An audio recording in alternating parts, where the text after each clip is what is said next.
Good morning, students. I hope you are well at your side. Today, we will continue our chapter number 3, Money and Credit in the Economics.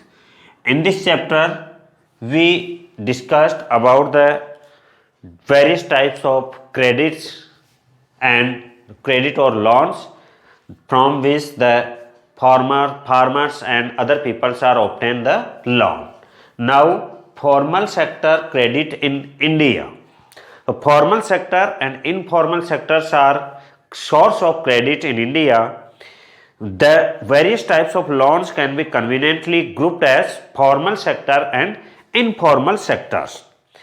Among the farmer are loan from banks and cooperatives. The informal lender include money lenders, traders, employees, relatives, and other people. So there are two sources of credits in India. These are the formal and informal. Formal sector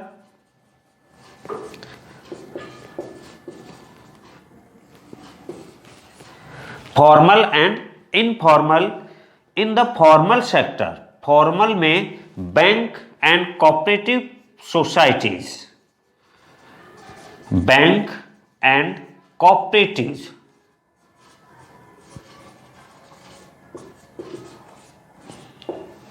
bank and cooperative से जो loan मिलता है that is a formal sector loan. And informal sectors में relatives,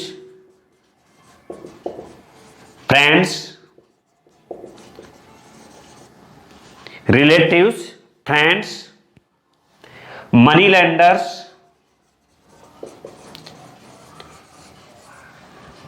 traders,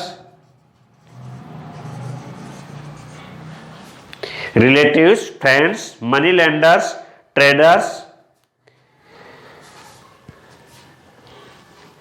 and landowner.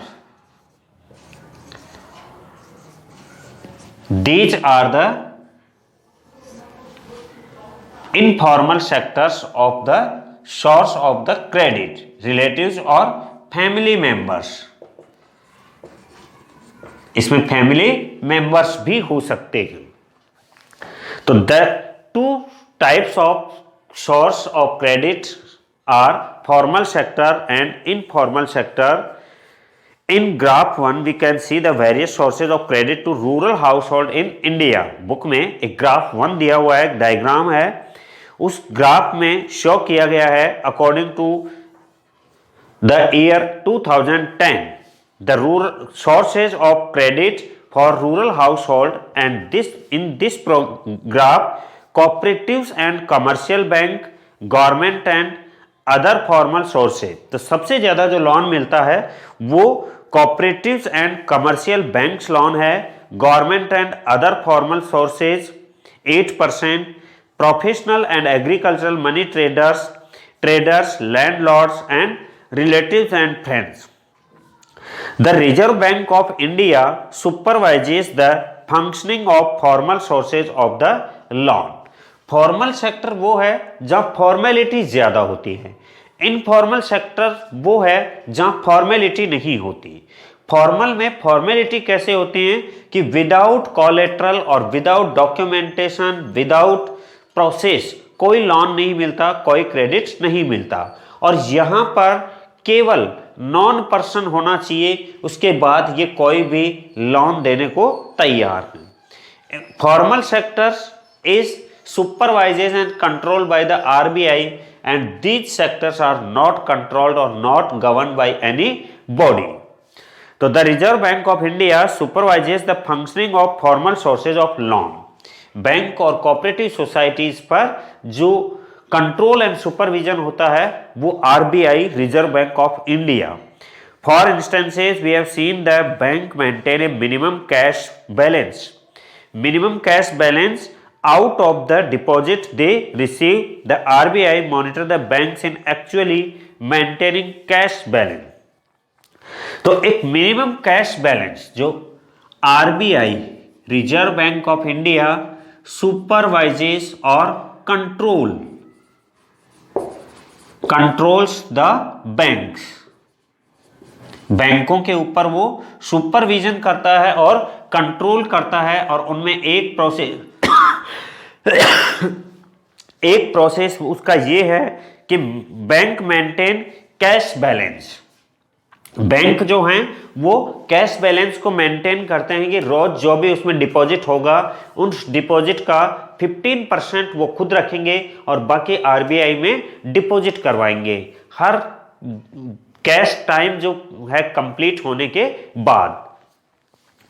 In actually maintaining cash balance, similarly the RBI sees that the bank give loan not just to profit-making businessmen and traders, but also to small cultivators.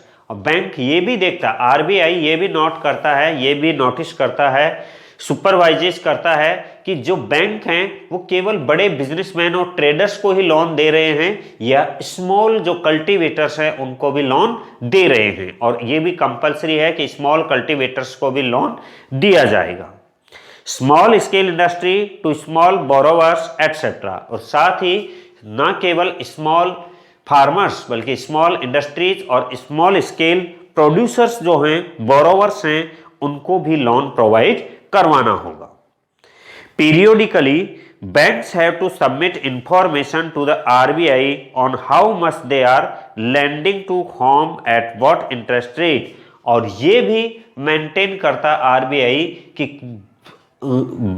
जो bank हैं, commercial banks हैं, उन्होंने किस rate of interest पर किस किस को कितना अमाउंट लोन दे रखा है।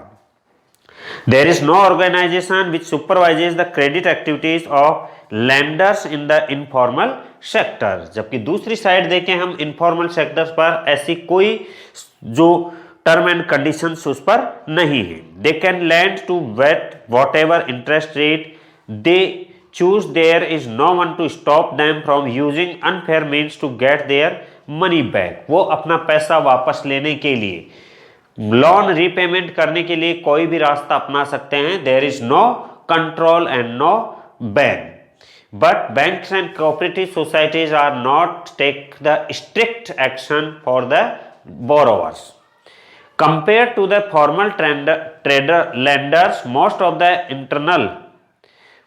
The informal lenders charge a much higher interest on loans. इनको छोड़कर के इनकी जो रेट ऑफ इंटरेस्ट है वो मच हायर, बहुत ही अधिक होती है। Thus the cost to the borrower of informal loan is much higher. तो इनफॉर्मल सेक्टर से लोन लेना बोरोवर्स को भी महंगा पड़ता है। Higher cost of borrowing means a larger part of the earning of the borrowers is used to repay the loan.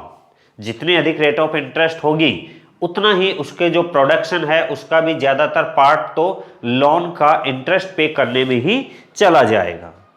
Hence, borrowers have less income left for themselves, as we saw for Shyamlal in Sonpur, कि उसका जो 36% वो interest rate भी दे रहा था plus उसका production भी वो ट्रेडर ले रहा था, तो उसे उसकी प्राइस भी कम मिल रही थी। तो इस प्रकार जो उनको एक्सप्लॉयटेशन उनका ज्यादा होता। In certain cases, the high interest rate for borrowing can mean that the amount to be repaid is greater than the income of the borrower. This could lead to increasing debt, as we saw for Rama in Sonpur, and debt trap. Also, people who might wish to start an enterprise by borrowing may not do so because the high cost of borrowing. तो लगातार जो उसका loan है उस loan से ज़्यादा loan का repayment जितना हो जाता है उससे कम उसकी इनकम होती है, तो वह कर्ज में डेब्ट में डूबा जाता है। और एक सिचुएशन ऐसे आ जाती है कि डेब्ट ट्रैप, बार बार वो उसे लोन लेना पड़ता है और वो कर्ज के नीचे दबा हुआ रहता है।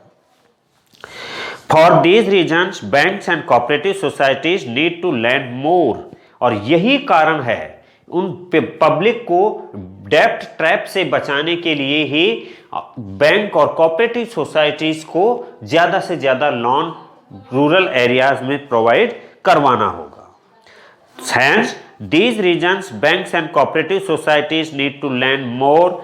This would lead to higher income and many people could the borrower and cheaply for a variety of need. क्योंकि इसकी रेट ऑफ इंटरेस्ट कम होती है और कई लोग कम रेट ऑफ इंटरेस्ट पर वो उसमें अपनी एग्रीकल्चरल एक्टिविटी और अदर एक्टिविटीज को परफॉर्म कर सकते हैं। And they could grow crops, do business less, set up small scale industries etc. They could set up new industries or trade in goods.